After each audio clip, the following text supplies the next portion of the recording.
All right, well, good morning. It's really good to be here this morning at Greenfield. I'm going to start by introducing who I am. I know a lot of y'all in the crowd don't know who I am. My name is Paulin. Me and my wife just moved to Martin, Tennessee about early September of this year. I am the campus minister down there for Skyhawks for Christ, so if you've been to the Student Center or been around the Student Center, you might have seen me. So we've been here again since September. Moved from South Dakota, so we were in South Dakota as domestic missionaries there for about 4 years, alongside my brother-in-law and his wife. Before that, we lived in Alabama for a little bit. I was a part-time youth minister there in Alabama in Florence, but I'm originally from Florida, so lots of moving around, lots of different places. And my wife's from Oklahoma, just to throw another state in the mix. So we're kind of from all over, but we're here in Martin. We're really happy to be here. I've seen some of your faces. Brent came and did some lessons at our fall retreat here in the last couple weeks, and he had asked me if I wanted to come here and preach on Sunday morning. I am glad to do it. I'm glad to be here. Always glad to get connected with neighboring congregations, especially ones that support the Student Center, so I'm really glad to be here. So if you have questions about the Student Center or about the college ministry that's going on there, feel free to ask me. We have about... Probably, I would say, on a good night, and that's usually food for thought night when there's free food, 50-ish kids. On other nights, probably consistently around 25 to 30 kids. So that's kind of the numbers right now at the Student Center. I've heard those are pretty good numbers from the past. Numbers kind of ebb and flow, but we have a really good group of kids. We took 30 on retreat. So we have at least 30 that are consistently involved in activities. So that's kind of the Student Center that's going on there. Again, we're really happy to be there. My wife is here along with our boy Miller. He's about 6 months, going to be 7 months old here in November. So if you can, say hi to her, say hi to him. And we will go ahead and start class. So typically, I am a big proponent I like to study Scripture and move through a book. Doing Bible class when you fill in is kind of hard sometimes because you don't know where to go. So one of the things that I like to do when I study Scripture is to follow themes through Scripture. And so what we're going to do is we're going to go start in the book of Deuteronomy, and we're going to move through Joshua. But we're going to follow this theme. There's a phrase that's repeated in these two books. The phrase is something along the lines of, be strong and courageous. I really like that theme as someone who has dealt with some anxiety in the past, as someone who tends to worry about things. It's always a good reminder to be strong and courageous, to not worry about those things, to let God fight your battles, to let God go before you. Those are good reminders for me. And it's really encouraging to me to see God continue to remind Joshua as this transitional leadership takes place. So we're going to go through. I really like conversational Bible class when people have things to say. If you have something to say, feel free to chime in and give it. I like to have different perspectives. A lot of you in the room are different age than me, and so maybe you have a different perspective than I do, and so I appreciate that. So we're going to start in Deuteronomy chapter 20. We're going to read verses 1 through 4, and then we're going to continue to follow this theme of be strong and courageous through Scripture. It sounds maybe super, low level or super elementary. It's an elementary principle, but if God repeats something, it must be important. And this phrase is repeated here. It looks like 1, 2, 3, 4, 5, 6, 7, at least 10 times within the end of Deuteronomy all the way through Joshua. And so it's something that's important. I think that we could all take encouragement and be reminded by it today. If God says something, it's important, and especially if he says it over and over and over again. So we're going to start in Deuteronomy chapter 20. We're going to read verses 1 through 4.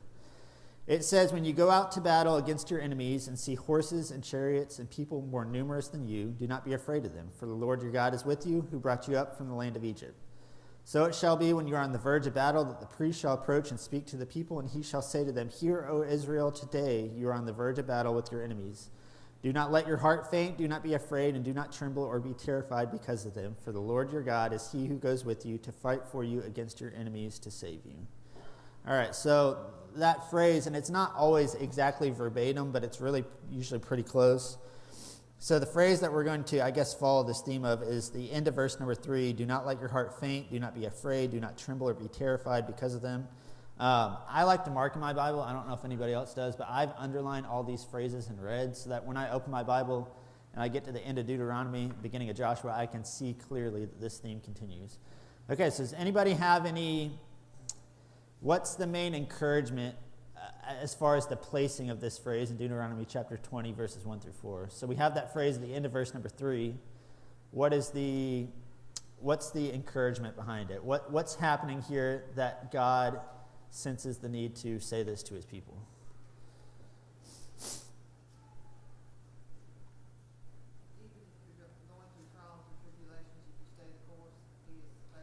That's right.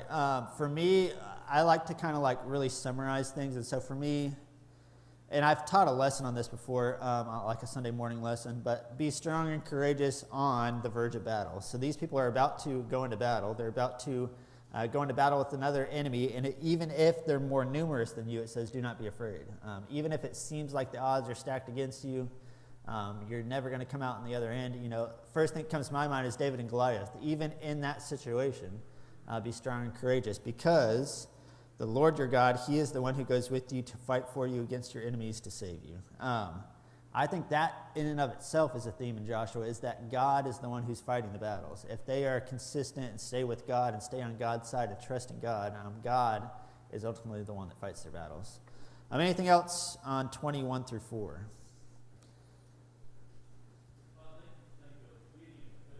Yeah. That's right. For sure. And it's really easy to be afraid or to doubt yourself or to doubt your abilities. But that tends to be when you take things on yourself. When you take God out of the equation, the odds are stacked against you, and it's going to be really hard. And there's reason to be afraid if you're just fighting this battle by yourself. But the whole thing is that God is with you, and God goes with you, and God is the one who fights with you. And I think that's really important to keep in mind. And so for us, how does that apply to us today? So none of us are about to go out and fight a battle against enemies, but how does this, Deuteronomy 20, how does this apply to us today? We all have battles we're fighting. That's right.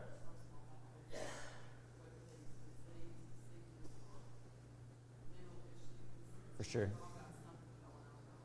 Yeah, so I think that we have to translate to some extent this into a practical application for us today, and I think that's it right there, is that we are all fighting a battle. It's not this physical battle where we're going to go out and fight somebody hand to hand, but we're all fighting battles of some sort, and we have to keep in mind that God's with us, and God's right by our side, and God's going with us as we fight these battles day in, day out. I think that our battle never really stops against Satan. It appears in different ways, and maybe there's some ebb and flow in when these battles go on and how powerful those battles are. But we have to remember that God's with us as we go. Anything else on application of Deuteronomy 20? Yes.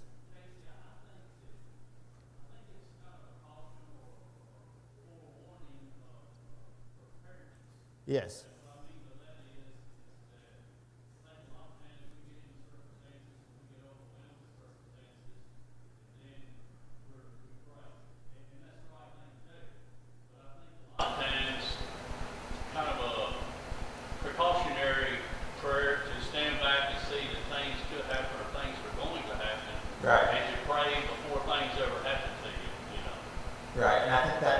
Should learn to anticipate to some extent these battles that are coming our way, because we're always again in some sort of warfare against the devil. Yes, you had something here. Okay.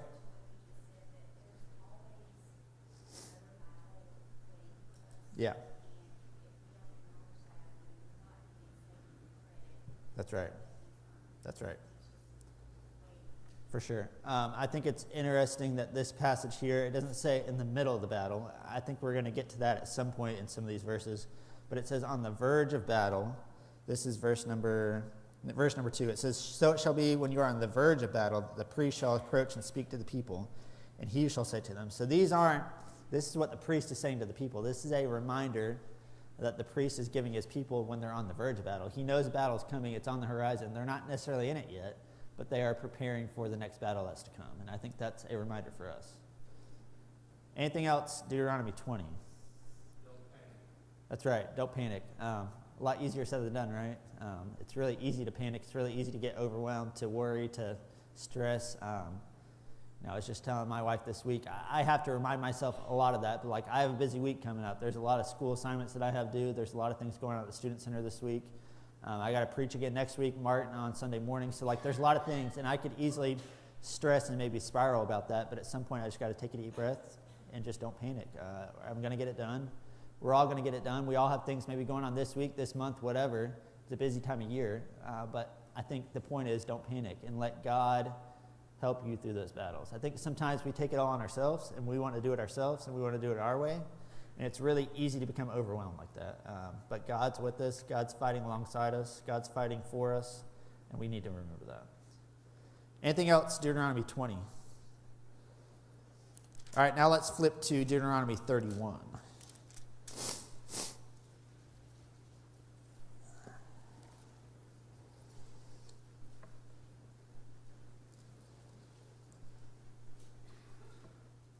And we're going to read verses 1 through 8. Really, 6 through 8 is where I want to focus, but I want to kind of give you the backdrop for what's going on here. Deuteronomy 31, starting in verse number 1, says, Then Moses went and spoke these words to all Israel, and he said to them, I am 120 years old today. I can no longer go out and come in. Also the Lord has said to me, You shall not cross over this Jordan. The Lord your God himself crosses over before you. He will destroy these nations from before you, and you shall dispossess them. Joshua himself crosses over before you, but just as the Lord has said. And the Lord will do to them as he did to Sihon and Og, the kings of the Amorites, in their land when he destroyed them. The Lord will give them over to you, that you may do to them according to every commandment which I have commanded you. Notice this phrase is going to be here in verse number 6 and verse number 7. Be strong and of good courage. Do not fear, nor be afraid of them, for the Lord your God, he is the one who goes with you. He will not leave you, nor forsake you. Then Moses called to Joshua and said to him in the sight of all Israel, Be strong and of good courage, for you must go with this people to the land which the Lord has sworn to their fathers to give them, and you shall cause them to inherit it. And the Lord, he is the one who goes before you. He will be with you. He will not leave you nor forsake you. Do not fear nor be dismayed. So notice twice within 2 verses, really, you have that phrase, be strong and of good courage, repeated. And a lot of that after that is even repeated. The Lord, he is the one who goes before you. He will be with you. He will not leave you nor forsake you. So in this context, what is the reason for the reminder of be strong and of good courage? So I guess the tagline for me, or the point when I've preached this before, is be strong and of good courage amidst uncertainty. So there's lots of uncertainty in the history of Israel right now. They've known Moses for a long time. They've seen Moses cross over the Red Sea. Moses has been their guy for a long time. And now there's going to be a shift, and there's a lot of uncertainty. You know, what's going to happen next? What's going to happen to Moses? Is Joshua going to lead the way Moses did? Are we going to like Joshua? Lots of uncertainty. But God through Moses, God through Joshua, and then Moses even reminds Joshua himself, be strong and of good courage. When life is uncertain, be strong and of good courage. God is the one who rights the ship. Sometimes it feels like life, maybe you're in I don't know if anyone's been deep sea fishing before. So a couple years back, it was a buddy of mine. He was getting married, and so a lot of the guys got together. We went deep sea fishing offshore, and man, the waves were rolling that day. You couldn't hardly stand upright. It was probably rolling 6-foot-ish waves. A lot of the guys that were on the boat got sick. Sometimes that's how life feels. It just feels like you can't hardly stand flat-footed. There's just a bunch of waves around you. It's really unstable. But even amidst the uncertainty, God's the one who calms the sea. God's the one who rights the ship, and we need to be strong and of good courage. Any thoughts or comments on this section here in Deuteronomy 31? I want to sum it up as, if you have the fear of God in you, you're not going to be afraid of anything. That's right. Yeah, that's right. If you have the fear of God in you, you're not going to be afraid of anything else, because there's no need to be afraid of anything else, because you have the master on your side. Anything else on this section of Deuteronomy 31?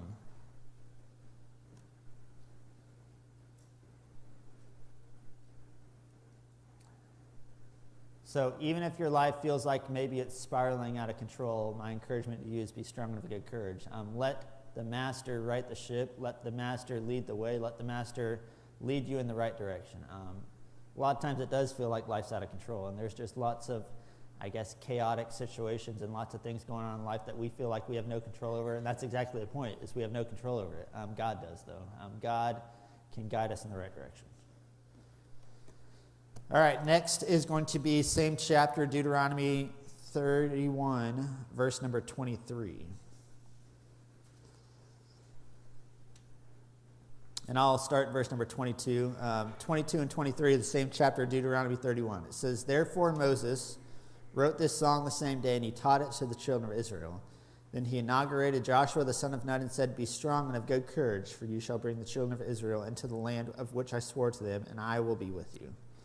Anything about the context or the backdrop of this mention of "be strong and of good courage" in Deuteronomy 31:23? So this one I think kind of is a continuation almost of the last one.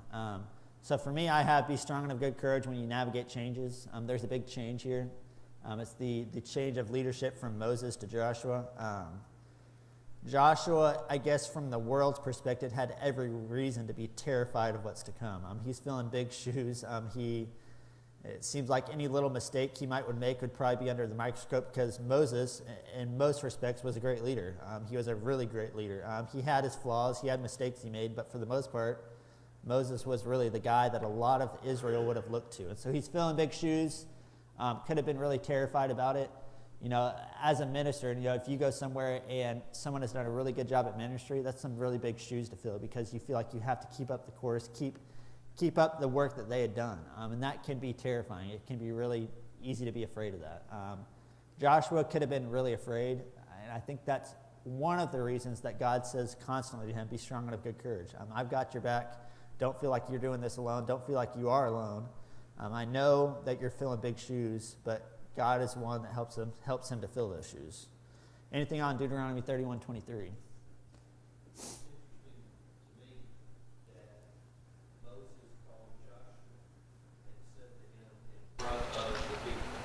Yes. Back to verse 7. God wanted him to know, and wanted the people to know that he had a That's right. So we're actually studying Joshua in college class at Martin on Sunday morning, and I believe it is Joshua.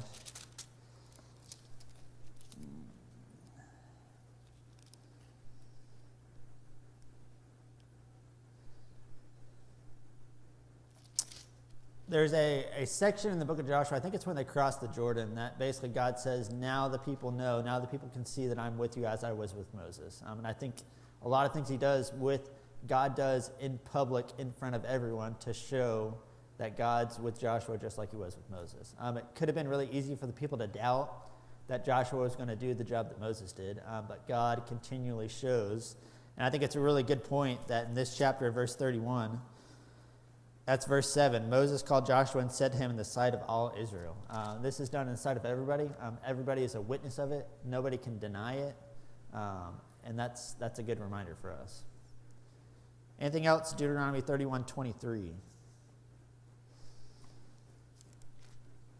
All right, so now we're going to flip over to the book of Joshua, where this phrase again is going to continue. We're going to be in Joshua chapter 1, verses 6 and 7.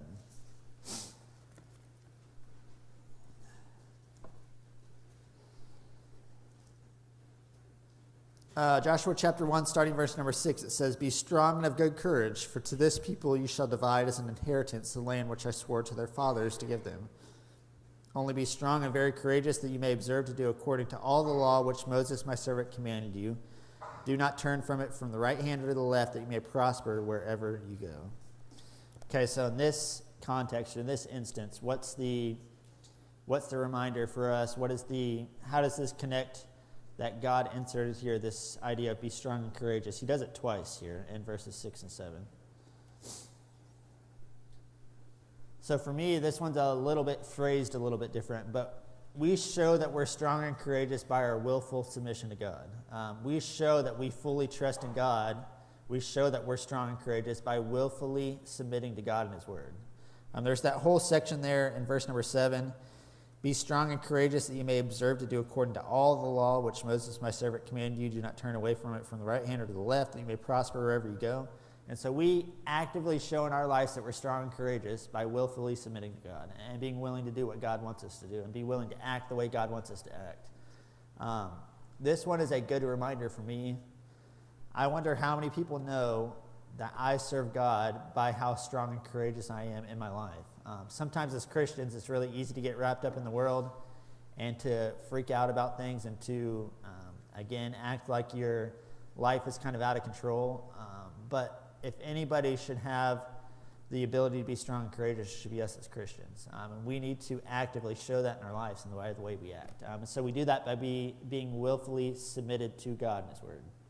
And Joshua, that's what God is calling Joshua to do here, is to actively obey him and his word and show that he's strong and courageous and show the world what it means to be strong and courageous. Anything on verses 6 and 7? We're going to jump down to verse number 9. This is another instance of this phrase being repeated. Verse number 9 says, we'll start verse number 8 actually. This book of the law shall not depart, and this is in Joshua chapter 1. This book of the law shall not depart from your mouth, but you shall meditate in it day and night, that you may observe to do it according to all that is written in it. For then you will make your way prosperous, and then you will have good success. Verse number 9 says, have I not commanded you? Be strong and of good courage. Do not be afraid nor be dismayed, for the Lord your God is with you wherever you go. Anything about Joshua 1 verse 9? So this one's really interesting to me. I don't know if anybody picked up on it, but it says, have I not commanded you? To some extent, being strong and of good courage is commanded. It's expected. God expects us to be strong and of good courage. I have to think that when we have a lot of anxiety about things, that God, to some extent, maybe frowns upon that. Like he expects us as Christians to trust in him and trust in his leadership, trust in his ability. And yet, how often do we not do that? How often do we, again, take things onto ourselves, and we feel like we have to figure it out. We feel like we have to make decisions. We all make really big decisions in life, and it's really easy to get stressed out about decisions. But how often do we lay off some of that anxiety on God and let him help us make the decision, help lead us in the right direction? When I got married, that's a big decision in life, and I feel like there's lots of anxiety sometimes around that decision, because you want to make sure you're choosing the right spouse. You want to make sure you're making the right decision at the right time in your life. But if we would just rely on God more, maybe some of that anxiety would not be there. And I think that's the point, is that God expects us to do that. As Christians, he expects us to be strong and of good courage and not freak out like the rest of the world does. A lot of the world will easily spiral out of control. It has lots of anxiety, lots of things to deal with. And again, those things, to some extent, are natural. It's natural to be anxious about certain decisions in life. But as Christians, we need to make sure that we are strong and courageous amidst those changes and amidst those big decisions in life. And it's expected by God. God expects his people to be strong and of good courage. Any comments on that?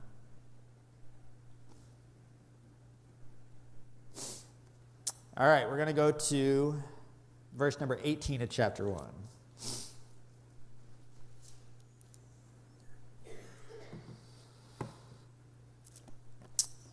Okay, so we're going to start in verse number 16 here, and we'll read through the end of the chapter, verse 18. And this is Joshua chapter 1. It says, so they answered Joshua, saying, all that you command us we will do. Wherever you send us we will go. Just as we heeded Moses in all things, so we will heed you. Only the Lord your God be with you as he was with Moses. And this is verse number 18 of Joshua 1. Whoever rebels against your command, does not heed your words and all that you command him, shall be put to death. Only be strong and of good courage.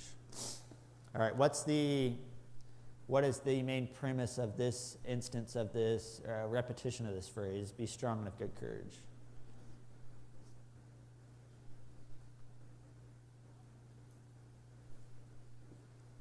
So for me, it's be strong and of good courage amidst the rebellion of the world.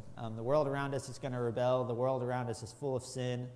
It's really easy to let that discourage you, let that kind of make your day kind of gloomy. If you wake up and watch the news every day in the morning, they're just going to tell you probably a bunch of bad stuff that's going on in the world. It's really easy to get caught up in that and just really feel like, man, like the world's just, there's just so much evil going on. There's just so much nonsense.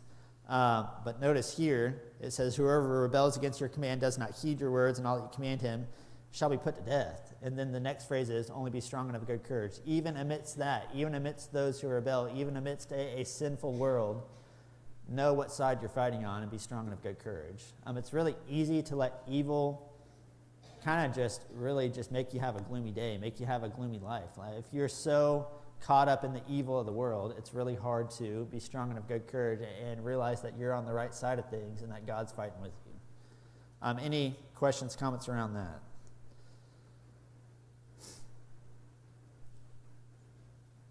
I think for the state of our world, this one is really encouraging to me.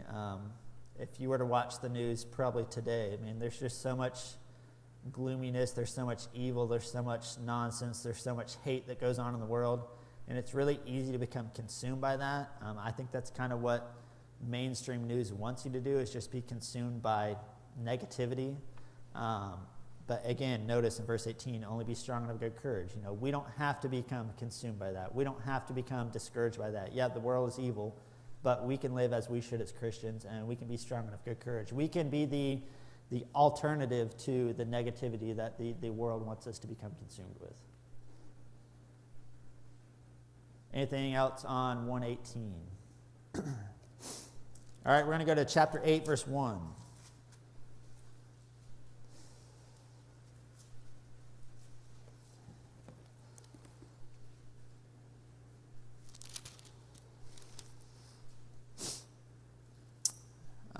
Okay, so I'm going to read verses 1 and 2. It says, Now the Lord, this is Joshua chapter 8, verse number 1.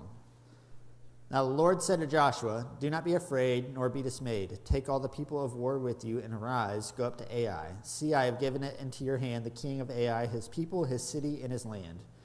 And you shall do to Ai and its king as you did to Jericho and its king, only its spoil and its cattle you shall take as booty for yourselves, lay an ambush for the city behind it.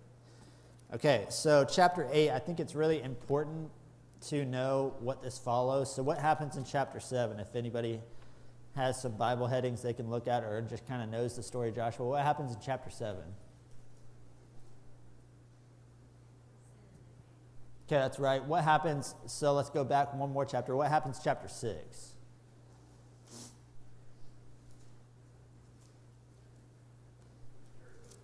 So that's right. So you have, if you look at the book of Joshua, kind of the breakdown of it. So chapter 3, you have they cross the Jordan. They set up these memorial stones. Chapter 6, they go into Jericho, march around the city. The walls fall. They defeat Jericho seems like pretty easily, I guess, on their part. God's fighting for them.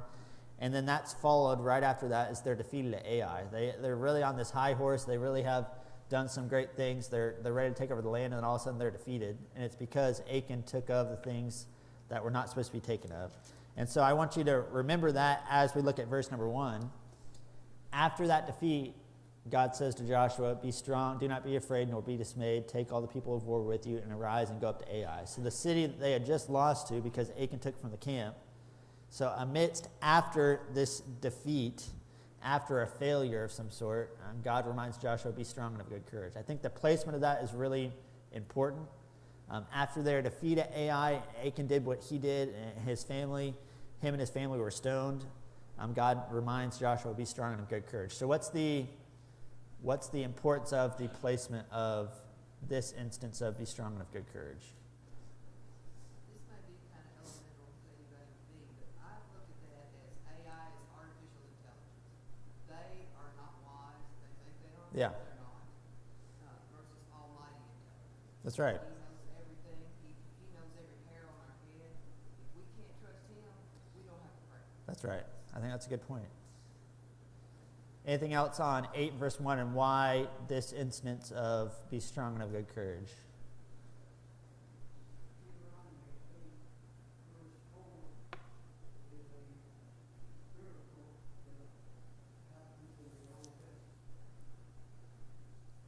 Yes, sir. So Deuteronomy 8 verse 4, And he commanded them, saying, Behold, you shall lie in ambush against the city behind the city. Do not go very far, but all of you be ready.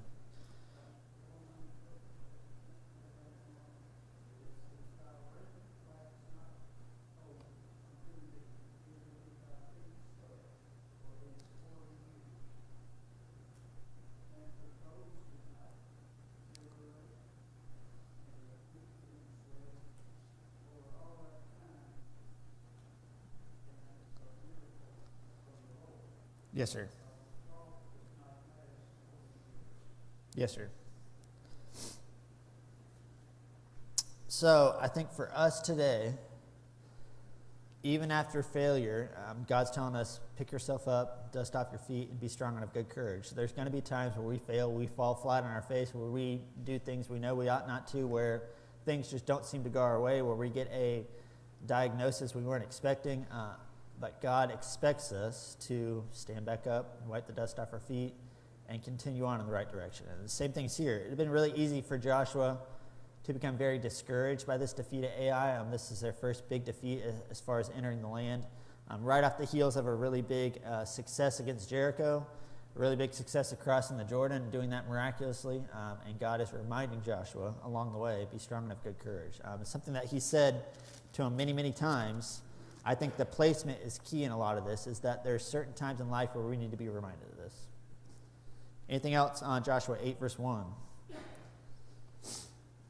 All right, I've got two left. Joshua 10, verse 25.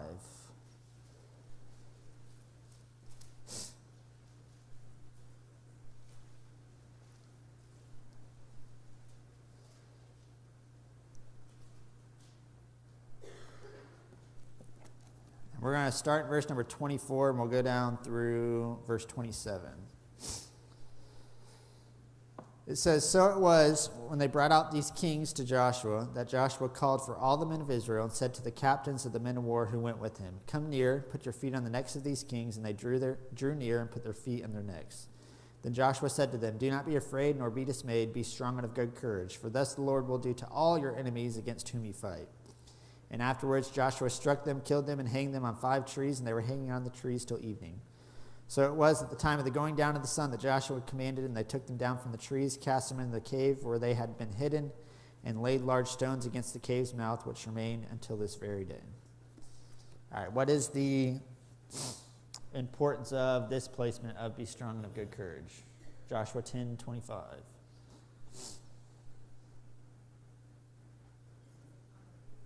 Yes.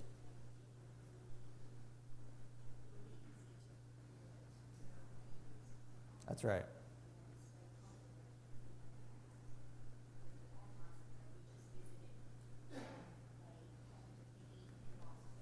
Right.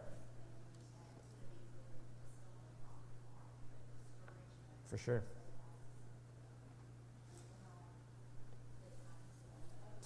That's right. Yeah, and so I think you could say, be strong and courageous even in the ups and downs. Like, there's going to be lots of ups and downs in life. There's going to be lots of peaks, lots of valleys, and be strong and courageous on either end that you find yourself, and even in the in-betweens. It's really easy sometimes to kind of like lose sight of God when things are good in life. You don't really feel a need for him. You don't really feel like things are going your way and like things are good, life's good. And I feel like that's a time that we need to be reminded, be strong and courageous, because I feel like we're always on the verge of going into a battle of some sort. There's always a battle that's coming, and so be strong and courageous. I think for here also for me, right after the mention of be strong and of good courage in verse number 25, it says, "For thus the Lord will do to all your enemies against whom you fight." And so this is also, I think, wrapped in here as an encouragement to future generations that as you go, God's going to fight your enemies for you. And this is a reminder to the younger generation that as you go as well, God's going to fight for you. This is not a one-time thing. This is a continual, as you go about your life, for future generations, God's going to continue to fight for you and be by your side. And I think for young people, that's especially encouraging, is that as you go, if you are faithful to God, as you go, God will be by your side and fight your battles, help you fight your battles. And I think that's an important reminder that we can take from this. Anything else through verse number 25?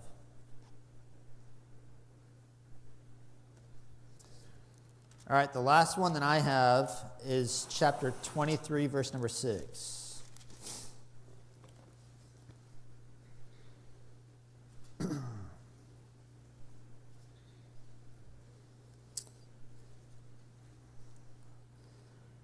Joshua chapter 23, verse number 6. It says, "Therefore be very courageous to keep and do all that is written in the book of the law of Moses, lest you turn aside from it to the right hand or to the left, unless you go among these nations, these who remain among you. You shall not make mention in the name of their gods, nor cause anyone to swear by them. You shall not serve them, nor bow down to them, but you shall hold fast to the Lord your God as you have done to this day." And then we'll continue reading verse number 9. "For the Lord has driven out from before you great and strong nations, but as for you, no one has been able to stand against you to this day. One man of you shall chase 1,000, for the Lord your God is he who fights for you as he promised you." All right, this is from what I can tell, this is the last mention of this phrase, therefore be strong and of good courage, or be very courageous. What's the point, or what's the lesson that we can learn from this mention of be strong and of good courage in Joshua 23, verse 6? A lot of things is taking place up to this point. Yes, sir. History has a way of, a lot of times we want to live in the past. We sort of need to forget the past from that standpoint, understand what it did for us, and know that God's going to be with us going forward from here on out. As long as we're obedient to what God tells us to do. That's right. And I think this one is a lot like the one in Joshua 1, 6, and 7, and we won't go back there, but I think for me this one is we show that we're strong and courageous by our true devotion to God. We're devoted to God and God alone, and that's it. And by our devotion, we show our courage that we have in God and His willingness to be by our side, fight for us in our battles. But I like your point about history and looking back at history. Don't get bogged down in history. God is going to continue to do these things that He's done for His people in the past, even in the future. And what I mean by that too is historically Moses was with them through everything they went through. Yes, sir. And then he passed the torch. Right. We necessarily don't have a Moses in our life. It's God only. Yes. Christ only. That's right. In our life. For sure. Which I think is what I take from this class this morning. Yes, sir. We don't need to be dependent on anything or anyone other than God. That's right. And I think that's exactly what this verse 23, verse 6 is telling us. Any closing comments on this repetition of phrases? Before I had studied this, I don't think I had realized how many times this is said. And I think it's a really good reminder for me because, again, somebody that has had some anxiety, dealt with some stuff, made lots of big life changes, it's really easy to worry about things and have anxiety. But I think we can all be reminded to be strong and of good courage. God is the one who goes before us. God is the one who fights for us. As long as we stay on His side. And we see the result of not staying on His side in Joshua chapter 7 and the sin of Achan. We see their defeat there. And that defeat can be boiled down to Achan did what he ought not to do. Otherwise, God would have defeated Ai then in chapter 7. Any closing thoughts, comments, remarks? I appreciate a good class, appreciate the comments, and I hope that you have been encouraged by it, and we can all continue to be strong and of good courage.